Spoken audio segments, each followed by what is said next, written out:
This morning, we have important news from Italy, where President Biden is meeting with other world leaders at this year's G7 summit. They got a big agenda, including talking about more aid for Ukraine as it tries to hold off Russia's army. Nancy Cordes is there in southern Italy for us. She's covering the G7. The weather looks good. Nancy, good morning.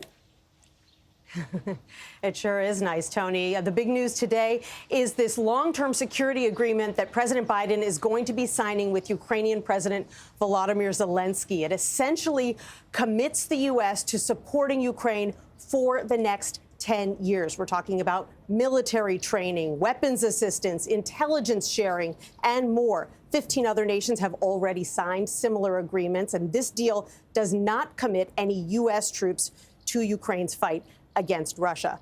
Now, this signing is going to come about a week after Biden met with Zelensky during his trip to France. And you might recall Biden publicly apologized during that meeting to Zelensky for the 6-month congressional delay in approving more military aid to Ukraine. Here in Italy, Biden and the other G7 leaders are hoping to finalize a plan for a $50 billion loan to Ukraine so that the country can do things like rebuild infrastructure that has been destroyed, produce more of its own weaponry so it doesn't have to rely on the rest of the world. And here's the interesting part. The loan would be paid back using the interest from Russian assets that have been frozen by countries around the world since Russia invaded Ukraine 2.5 years ago.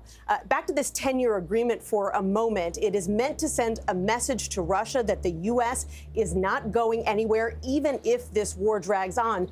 But it is not binding. It is not a treaty, which means it could be rolled back by Donald Trump if he wins in November. Gayle? A lot to think about there. Nancy Cordes at the G7 summit. We thank you.